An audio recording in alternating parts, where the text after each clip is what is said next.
അപ്രതീക്ഷിതമാണ് P ജയരാജൻ്റെ ഒരു വെളിപ്പെടുത്തൽ. കേരളത്തിൽ IS റിക്രൂട്ട്മെൻറ്റ് നടക്കുന്നുണ്ട്. പല തീവ്രവാദ സംഘടനകളും കേരളത്തിൽ സജീവമായി പ്രവർത്തിക്കുന്നുവെന്നൊക്കെയാണ് ജയരാജൻ ഇപ്പോൾ പറഞ്ഞിരിക്കുന്നത്. ജയരാജൻ്റെ ആത്മകഥയോ മറ്റോ ഒക്ടോബറിൽ ഇറങ്ങാൻ പോവുകയാണ്. അതിൽ ഇതിൻ്റെ വിശദാംശങ്ങൾ ഉണ്ടാവുമെന്നും പറയുന്നു. ഈ കാര്യം പറഞ്ഞതിൻ്റെ പേരിൽ തന്നെ ആരും ഭയപ്പെടുത്താനൊന്നും നോക്കണ്ട, തനിക്ക് ഭയവും ഇല്ല എന്ന് പറയുന്നു. ഇത് വല്ലാത്തൊരു മാറ്റമാണ്. കാരണം CPM-ൽ മുമ്പൊരു കോഴിക്കോടോ വയനാടോ മറ്റോ ഉള്ള ജില്ലയിലെ ഒരു ജില്ലാ കമ്മിറ്റി അംഗം ഇങ്ങനെ ലവ് ജിഹാദ് തീവ്രവാദം ഒക്കെ പറഞ്ഞതിന് അദ്ദേഹത്തിൻ്റെ പാർട്ടി നടപടി എടുത്തത്. നമ്മുടെ താമരശ്ശേരി ജോർജ് ജോസഫ് ഇപ്പോൾ തിരിച്ചെടുത്തിട്ടുണ്ട്. ഒരു അഴിമതി കേസ് പറഞ്ഞിട്ട് പുള്ളിയെ പുറത്താക്കി, മാപ്പൊക്കെ പറയിപ്പിച്ചു. അതുപോലെ ഈ കേരള സ്റ്റോറി എന്നുള്ള സിനിമ വന്നപ്പോൾ ഇത് കള്ളക്കഥയാണ്, കേരളത്തിൽ ഇങ്ങനെ IS റിക്രൂട്ട്മെൻറ്റേ ഇല്ല എന്ന് പറഞ്ഞത് പിണറായി വിജയൻ ഉൾപ്പെടെയുള്ള ആളുകളാണ്. ഇപ്പോഴാണ് ജയരാജൻ ഇങ്ങനെ കേരളത്തിൽ നടക്കുന്നുണ്ട്. കാരണം വാർത്തകളുണ്ട്, ഇവിടുന്ന് കാശ്മീരിലൊക്കെ പോയി കൊല്ലപ്പെട്ടവരുണ്ട്, വിദേശത്ത് പോയി കൊല്ലപ്പെട്ടവരുണ്ട്, നമുക്കറിയാം. എന്നാലും ഒഫീഷ്യലി CPM ഒരിക്കലും ഇതിനെ അംഗീകരിച്ചിരുന്നില്ല. ഇപ്പോൾ ജയരാജന് പെട്ടെന്ന് ഈ ഉണ്ടിരുന്ന ജയരാജന് ഒരു ഉൾവിളി വരാൻ എന്താ കാര്യം? ഇപ്പോൾ കാര്യം എന്താണെന്ന് വെച്ച് കഴിഞ്ഞാൽ പാർട്ടി സമ്മേളനങ്ങൾ നടക്കുന്നു എന്നുള്ളതാണ്. പാർട്ടി സമ്മേളനങ്ങൾ നടക്കുന്നതിൻ്റെ അജണ്ട വേറെ ആളുകൾ നിശ്ചയിക്കാനൊക്കെ ശ്രമിക്കും എപ്പോഴും. സാധാരണ അൻവറാണല്ലോ അജണ്ട സെറ്റ് ചെയ്തത്. അൻവർ ഇത്തവണ സെറ്റ് ചെയ്തു. ഇതിനു മുമ്പ് സുനിൽ ഓർക്കുന്നുണ്ടാവും, MN വിജയൻ ഒരിക്കൽ അജണ്ട സെറ്റ് ചെയ്തത് അരവും കത്തിയും എന്ന് പറഞ്ഞിട്ടൊരു ലേഖനം എഴുതിയിട്ട്, പഴയ പാഠഭേദം. അരവും കത്തി എന്ന് പറഞ്ഞ ലേഖനം മാതൃഭൂമി പത്രത്തിൻ്റെ എഡിറ്റോറിയൽ പേജിൽ വന്നു. അത് VS പിണറായി വിഭാഗങ്ങൾ ഏറ്റുമുട്ടുന്ന സമയത്താണ്. അപ്പോൾ അച്യുതാനന്ദൻ വിഭാഗത്തിനോട് ചേർന്ന് നിന്നിട്ട് ഈ പിണറായി വിഭാഗം ഭൂഷകളുടെ പിടിയിൽ നിന്നുള്ളതാണ് ഈ അരവും കത്തിയും എന്ന് പറഞ്ഞ ഇതിൻ്റെ. അപ്പോൾ ആ ലേഖനം വന്ന ദിവസം ഇത് നടക്കുന്ന മലപ്പുറം സംസ്ഥാന സമ്മേളനത്തിന് മുമ്പാണത്. ആ ലേഖനം വന്ന ദിവസം രാവിലെ ഞാൻ പാർട്ടി ഓഫീസിൻ്റെ അങ്ങോട്ട് നടക്കുമ്പോൾ ഓഫീസിൽ നിന്ന് പിണറായി വിജയനും കോടിയേരിയും കൂടി നടന്നു വരുന്നു. മലപ്പുറത്ത് അവർ വരുന്നു. അത് താഴെയുള്ള ഒരു കെട്ടിടം, ഒരു പഴയ ഓഫീസാണ്. AK സെൻറ്ററിൻ്റെ ഒരു ബൂർഷ്വാ പരിവേഷം ഒന്നും ഇല്ലാത്തൊരു സാധാരണ ഒന്നുമില്ല. അപ്പോൾ ഞാൻ വിജയനോട് ചോദിച്ചിരുന്നു ഇങ്ങനെ എന്താണത് അങ്ങനെ സംഭവിച്ചത് എന്നൊക്കെ. അപ്പോൾ പുള്ളിയും അത് വിജയൻ മരിച്ചു കഴിഞ്ഞപ്പോൾ അദ്ദേഹം ഒരു നല്ല പ്രൊഫസറായിരുന്നു എന്ന് പറഞ്ഞു. പിണറായി വിജയൻ്റെ പ്രതികരണം അങ്ങനെയായിരുന്നു, അദ്ദേഹം നല്ലൊരു അധ്യാപകനായിരുന്നു എന്ന് മാത്രമായിരുന്നു എന്ന് പറഞ്ഞ പോലെ തള്ളിക്കളയുന്ന വിധത്തിലാണ് സംസാരിച്ചത്. പക്ഷെ പിന്നെ അവിടെ ഒരു പൊതുയോഗത്തിൽ വെച്ചിട്ട് പിണറായി വിജയനെതിരെ സംസാരിക്കുകയൊക്കെ ചെയ്തിരുന്നു. അപ്പോൾ അജണ്ട നിശ്ചയിക്കുന്നത് എല്ലാവരും ഇങ്ങനെ ചെയ്യാറുണ്ട്. ഇത്തവണ പി ജയരാജൻ്റെത് സുനിൽ പറഞ്ഞ പോലെ അസാധാരണമായിരുന്നു എന്ന് എനിക്ക് തോന്നാനുള്ള വേറൊന്ന്, ഈ അജണ്ട സെറ്റ് ചെയ്യുന്നതല്ലാതെ പാർട്ടിക്കകത്ത് ഈ IS എലമെൻറ്റ്സ് PFI ഇങ്ങനത്തെ ആളുകൾ നുഴഞ്ഞു കയറിയിട്ടുണ്ട് എന്ന് പലർക്കുമുള്ള ഒരു തോന്നലുണ്ടല്ലോ, അത് ഊട്ടിയുറപ്പിക്കലും കൂടി ആണ് എന്നാണ് എനിക്ക് തോന്നിയത്. അതിന് പല കാരണങ്ങളുണ്ടെന്ന് വെച്ച് കഴിഞ്ഞാൽ ഇപ്പോൾ കള്ളക്കടത്തുമായിട്ടുള്ള ഇപ്പോൾ അൻവർ പറഞ്ഞു വന്നു കഴിഞ്ഞപ്പോൾ അതിൻ്റെ അകത്ത് പ്രധാനമായിട്ട് വന്നത് ഈ കള്ളക്കടത്ത് സ്വർണം പൊട്ടിക്കുന്ന കാര്യത്തിൽ പോലീസ് ഏർപ്പെടുന്നത്, അതാണ് ആ വിവാദത്തിന്റെ രത്ന ചുരുക്കമാണ് അതിന്റെ ക്രക്സ് എന്ന് പറയുന്നത്. കള്ളക്കടത്ത് സ്വർണ്ണമാണ്, അത് നിർബാധം ഒന്നും കിട്ടുന്നില്ല.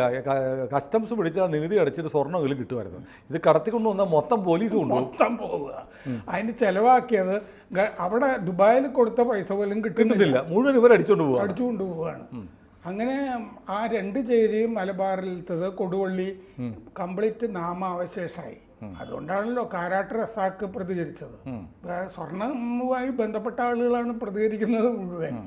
മറ്റേ KT ജലീൽ ഇങ്ങനത്തെ ആളുകളൊക്കെ പ്രതികരിച്ചുള്ളൂ, അല്ലാതെ രാഷ്ട്രീയക്കാരൊന്നും അത് ഏറ്റെടുത്തില്ല. രാഷ്ട്രീയം ഇല്ലായിരുന്നു അതിൻ്റെ അകത്ത്, അവർക്ക് മനസ്സിലായതുമില്ല എന്താണെന്ന്. എന്നെ പ്രധാനപ്പെട്ട സുഹൃത്തുക്കളൊക്കെ വിളിച്ചിട്ട് ഇത് എന്താണെന്ന് ചോദിച്ചപ്പോഴും നിങ്ങൾക്കത് മനസ്സിലാവില്ല, നിങ്ങൾ രാഷ്ട്രീയം ആലോചിച്ചുകൊണ്ടാണ്, കള്ളക്കടത്തിൻ്റെ ആംഗിളിലൊന്ന് ആലോചിച്ച് നോക്കാം അപ്പോൾ മനസ്സിലാവും എന്ന് പറഞ്ഞു കൊടുത്തപ്പോൾ അവർക്ക് മനസ്സിലാകുന്നുണ്ടത്. അങ്ങനെയാണ് 2 ചേരി തമ്മിലുള്ള ഫൈറ്റാണ്, ഇയാൾക്കും കിട്ടുന്നില്ല, ഇതാണ് പ്രശ്നം എന്ന് പറയുമ്പോൾ മനസ്സിലാകും. അൻവറിനാണെങ്കിൽ അവിടെ ഒരു ആഫ്രിക്കൻ രാജ്യത്ത് സ്വർണ്ണ ഖനിയൊക്കെ ഉണ്ടെന്ന് പറയുന്നു കേൾക്കും. സിയറ ലിയോൺ, അവിടുന്ന് സ്വർണം ഖനി കിട്ടിയാൽ ഇവിടെ കൊണ്ടുവരണ്ടേ? അതെ, അത് അല്ല, ആഫ്രിക്കയിൽ നിന്ന് സിയറ ലിയോണിൽ നിന്ന് മാത്രമല്ല അവിടെ പല സ്ഥലത്തു നിന്നും ദുബായിലേക്കാണ് കൊണ്ടുപോവുക. ഗൾഫിലേക്ക് കൊണ്ടുപോയിട്ടാണ് ബാക്കി സ്ഥലങ്ങളിലേക്ക്. അത് ശുദ്ധീകരിച്ച് എടുക്കുകയൊക്കെ വേണമല്ലോ, മറ്റേത് റോ ആണല്ലോ. അപ്പോൾ അങ്ങനത്തെ അങ്ങേര് ചെയ്തു. പക്ഷേ അതിപ്പോൾ ഒരു നനഞ്ഞ പടക്കം പോലെയാണ് നിൽക്കുന്നത്. കാരണം മറുപടിയായിട്ട് അജിത് കുമാർ പറഞ്ഞപ്പോഴും ഇയാളുടെ ഈ സ്വർണ്ണക്കടത്ത് ബന്ധമൊക്കെ പറഞ്ഞിട്ടുണ്ട്. സാർ, ഇതിനകത്ത് നമ്മളിപ്പോൾ ജയരാജൻ്റെ സ്റ്റേറ്റ്മെൻറ്റ് നോക്കുമ്പോൾ എനിക്ക് അത്ര നിരുപദ്രവകരമാണെന്ന് തോന്നുന്നില്ല. കാരണം ഇപ്പോൾ CPM-ൽ തെരഞ്ഞെടുപ്പിന് ശേഷം ഒരു ഹിന്ദു ആഭിമുഖ്യം വേണമെന്നുള്ള ഒരു ലൈൻ വരുന്നുണ്ട്. അപ്പോൾ ഒരുപക്ഷെ ഇന്നല്ലെങ്കിൽ നാളെ ചിലപ്പോൾ CPM ലവ് ജിഹാദ് ഉണ്ടെന്ന് സമ്മതിച്ചേക്കും. കാരണം ഇപ്പോൾ അവർ പോർക്ക് ഫെസ്റ്റ് നടത്തുന്നു, DYFI ഇവിടെ നടത്തി, കോതമംഗലത്ത് നടത്തി, പിന്നെ പലയിടത്തും നടത്തി. പാർട്ടി അതിനെ തള്ളിപ്പറയുന്നില്ല. അങ്ങനെ പതുക്കെ ഞങ്ങൾ മുസ്ലിങ്ങളുടെ വികാരത്തെ മാത്രമല്ല ഹിന്ദു വികാരങ്ങളെയും ഞങ്ങൾ മാനിക്കും. ഇവിടെ IS ഒക്കെ ഉണ്ട്, അതും ഒരു വസ്തുതയാണ്. അത് ജയരാജൻ മറ്റൊന്നുകൂടെ പറയുന്നുണ്ട്, മുസ്ലിം ലീഗ് പോലെയുള്ള പാർട്ടികളിൽ ആളുകൾ പോകുന്നത് പോലെയല്ല IS-ൽ പോകുന്നത്, അതൊരു രാഷ്ട്രീയമാണ്, ഇതങ്ങനെയല്ല എന്ന് പറഞ്ഞ് അത്തരം മുസ്ലിം രാഷ്ട്രീയത്തെ ഒന്ന് തലോടുന്നുമുണ്ട്, എന്നാൽ തീവ്രവാദത്തെ തുറന്നു കാട്ടാൻ ശ്രമിക്കുന്നതായി ഭാവിക്കുന്നുമുണ്ട്. ഒരു ഇസ്ലാമിക രാഷ്ട്രീയം പാർട്ടിയിലേക്ക് നുഴഞ്ഞു കയറിയിട്ടുണ്ടെന്നാണ് അദ്ദേഹം പറഞ്ഞതിൻ്റെ രത്നച്ചുരുക്കം. അതാണ് പരിഭാഷപ്പെടുത്തേണ്ടത്. നമ്മളത് വേണമല്ലോ രാഷ്ട്രീയത്തിൽ. അതാണ് ചെയ്തിരിക്കുന്നത്. ആ നുഴഞ്ഞുകയറ്റത്തെ പറ്റി നമ്മളൊക്കെ പണ്ടേ ചർച്ച ചെയ്യുന്നുണ്ടായിരുന്നതാണ്. നമ്മൾ എലത്തൂർ കേസടക്കം സംശയാസ്പദമായിട്ട് പറഞ്ഞുകൊണ്ടിരുന്നതാണ്. ഇപ്പം എന്താണെന്ന് വെച്ച് കഴിഞ്ഞാൽ സ്ലീപ്പർ സെല്ലുകളുണ്ട് എന്നുള്ളത് വളരെ വ്യക്തമാണ്. രാമേശ്വരം കഫേ സ്ഫോടനത്തിൻ്റെ ഈ കുറ്റപത്രം കൊടുത്തതിൻ്റെ അകത്ത് ഈ പാകിസ്ഥാനിൽ നിന്ന് മറ്റേ മുമ്പ് ഹൈദരാബാദിലുണ്ടായിരുന്ന ഗോറി എന്ന് പറഞ്ഞ ആളും അയാളുടെ അഫ്സൽ എന്ന് പറഞ്ഞ മകളെ നിക്കാഹ് ചെയ്തിട്ടുള്ള ആളും മരുമകൻ, അവർ രണ്ടുപേരും കൂടിയാണ് ഇന്ത്യയിലെ സ്ലീപ്പർ സെല്ലുകളുടെ കാര്യം നോക്കുന്നത് എന്ന് ആ കുറ്റപത്രത്തിൽ പറഞ്ഞിട്ടുണ്ട്. അങ്ങനെയാണെങ്കിൽ ഇവിടെ സ്ലീപ്പർ സെല്ലുകൾ ഉണ്ട് എന്നുള്ള കാര്യത്തിൽ ഒരു സംശയമില്ല. പിന്നെ ഇസ്ലാമിനെ ആലിംഗനം ചെയ്യുന്ന കൂട്ടത്തിൽ പി ജയരാജൻ പറഞ്ഞത് പൊളിറ്റിക്കൽ ഇസ്ലാമിനെയും കൂടി ആലിംഗനം ചെയ്തിട്ടുണ്ടെന്നാണ്. അദ്ദേഹം പാർട്ടിയിൽ നിൽക്കുന്നതുകൊണ്ട് പാർട്ടി ആലിംഗനം ചെയ്തു എന്നും പറഞ്ഞില്ല എന്ന് മാത്രമേ ഉള്ളൂ. അതാണ് ഉദ്ദേശിച്ചിരിക്കുന്നത്. അതിന് പിണറായി വിജയനും സംഘവും വളം വെച്ചു കൊടുത്തു എന്നാണ് ഈ പി ജയരാജൻ പറഞ്ഞിരിക്കുന്നത്. പാർട്ടിക്കകത്ത് ഈ പറഞ്ഞ പോലെ ഒരു ഇസ്ലാമിസ്റ്റുകളുടെ നുഴഞ്ഞുകയറ്റം പാർട്ടിക്കകത്തൊരു ചർച്ചയാവട്ടെ, ചുരുങ്ങിയ പക്ഷം കണ്ണൂരെ പാർട്ടിയിലെങ്കിലും ആവട്ടെ എന്ന് ജയരാജൻ ആഗ്രഹിക്കുന്നുണ്ട്. ജയരാജൻ അത് ആഗ്രഹിക്കുക മാത്രമല്ല, അങ്ങനെ വളം വെച്ചു കൊടുത്തവരുടെ പേരും കൂടി ചർച്ചകളിൽ വരണമെന്ന് ആഗ്രഹിക്കുന്നുണ്ട്. പക്ഷേ അതിൻ്റെ ഒരു നെറ്റ് റിസൾട്ടായിട്ട് പാർട്ടി സമ്മേളനം കഴിയുമ്പോൾ ജയരാജൻ സംസ്ഥാന കമ്മിറ്റിയിൽ നിന്ന് പുറത്തു പോകുമോ? അതെന്താണെന്ന് വെച്ചാൽ പി ജയരാജൻ്റെ കാര്യത്തിലും പി ജയരാജൻ്റെ കാര്യത്തിലും സാധാരണഗതിയിൽ പാർട്ടിയിൽ നമുക്കറിയാമല്ലോ, MV രാഘവൻ വലിയ ശക്തനായിരുന്ന ആളെ കറിവേപ്പില പോലെ എടുത്തു കളഞ്ഞു. ഇപ്പോൾ പറ്റുന്നില്ല. കാരണം ഇവരൊക്കെ വലിയ രഹസ്യങ്ങളുടെ സൂക്ഷിപ്പുകാരാണ്. എന്ന് പറഞ്ഞാൽ സാമ്പത്തികമായി, അതാണ് MV രാഘവനെ സംബന്ധിച്ച് സാമ്പത്തികമായ കാര്യങ്ങളുടെ സൂക്ഷിപ്പുകാരനല്ലായിരുന്നു. ആ വ്യത്യാസമുണ്ട്. പാർട്ടി മാറിപ്പോയല്ലോ. MV രാഘവൻ്റെയൊക്കെ കാലഘട്ടത്തിൽ നിന്നൊക്കെ മാറിപ്പോയി. ഒരുപാട് ശതകോടികളുടെ പാർട്ടി ഒരു കോർപ്പറേറ്റ് വൽക്കരണത്തിലേക്ക് പോയി, ഒരു MNC പോലെയാണ്. അതെ, അത്തരം ആളുകളുമായിട്ടാണ് ബന്ധം. അത് സാധാരണ അണികൾക്കോ സാധാരണ സഖാക്കൾക്കോ ഇല്ല. അവരതിൽ നിരാശരുമാണ്. അതിൽ നിന്നൊന്നൊരു മാറ്റവും അത് ചെയ്തുകൊണ്ടിരിക്കുന്ന ആളുകൾ കാണിക്കുന്നില്ല. അധികാര സ്ഥാനങ്ങളെ അവർ ഉപയോഗിക്കുന്നു. കുടുംബങ്ങളും അങ്ങനെയൊക്കെ തന്നെ പെരുമാറുന്നു. അല്ല, ഞാൻ ചോദിക്കുന്നത് ഇപ്പം ഈ ജയരാജൻ ഈ സാറ് പറഞ്ഞതുപോലെ ഒരു അജണ്ട സെറ്റ് ചെയ്യാനും ചില ആളുകളെ എക്സ്പോസ് ചെയ്യാനും അവരെ ചർച്ചയ്ക്ക് വിധേയരാക്കാൻ വേണ്ടിയിട്ടുമാണ് ഈ വിവാദം കൊണ്ടുവന്നെങ്കിൽ എതിർചേരി വെറുതെ ഇരിക്കുമോ?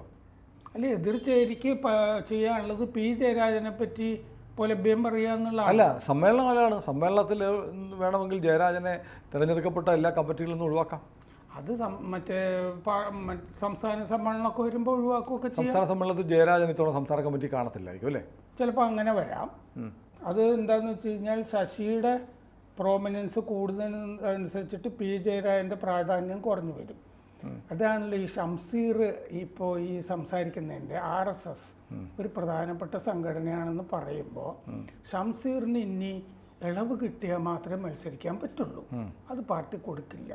അതുകൊണ്ട് തലശ്ശേരിയിൽ പി ശശി ആയിരിക്കും എന്നുള്ള റൂമറുകളൊക്കെ ഇപ്പോൾ ഓൾറെഡി ഉണ്ട്.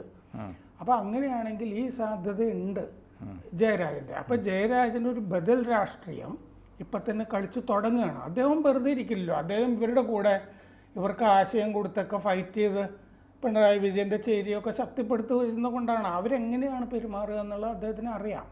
അതുകൊണ്ട് ഈ ചർച്ച കൂടി സമ്മേളനങ്ങളിൽ വരണം എന്ന് ആഗ്രഹിക്കുന്നുണ്ട്.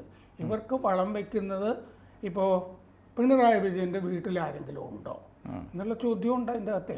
അതും കൂടി ചർച്ച ചെയ്യണമെന്നാണ് പി ജയരാജൻ ഉദ്ദേശിക്കുന്നത്. അപ്പോൾ ഇവർ ഈ IS-നെ കുറിച്ചുള്ള ഈ പരാമർശം അല്ലെങ്കിൽ ഈ IS റിക്രൂട്ട്മെൻറ്റ്, IS ബന്ധം എന്നൊക്കെ പറഞ്ഞ പരാമർശം ഒട്ടും രാജ്യ സംസ്ഥാന താല്പര്യമോ കണക്കിലെടുത്തല്ല, പാർട്ടിയിലെ കസേര ഉറപ്പിക്കാൻ വേണ്ടി മാത്രമാണ്. ആണ്. കാരണം അദ്ദേഹം ഈ IS-നെ ഇതുവരെ ചെറുക്കാനായിട്ട് പി ജയരാജൻ്റെ സംഭാവന എന്താ? മുമ്പ് അദ്ദേഹം പറഞ്ഞിട്ടില്ലല്ലോ. അദ്ദേഹം പലതും പറഞ്ഞതൊക്കെ സംസ്ഥാന കമ്മിറ്റിയിൽ പറഞ്ഞതുമൊക്കെ പുറത്തു വരാറുണ്ട്. അദ്ദേഹം ഇത് സംസ്ഥാന കമ്മിറ്റി യോഗങ്ങളിൽ ഇങ്ങനൊരു സംഭവം മുമ്പ് പറഞ്ഞതായിട്ട് വിവരമുണ്ടോ? നമുക്ക് ഇല്ല. അദ്ദേഹം പൊടുന്നനെയാണ് അദ്ദേഹത്തിന് ഇങ്ങനൊരു വെളിപാടുണ്ടാകുന്നത്, ഇത് വിളിച്ചു പറയുന്നത്. അതാണ് അതിലെ അസാധാരണത്വം.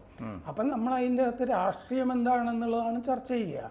രാഷ്ട്രീയം ഇതാണ്, ഇത് ചർച്ച വരണം.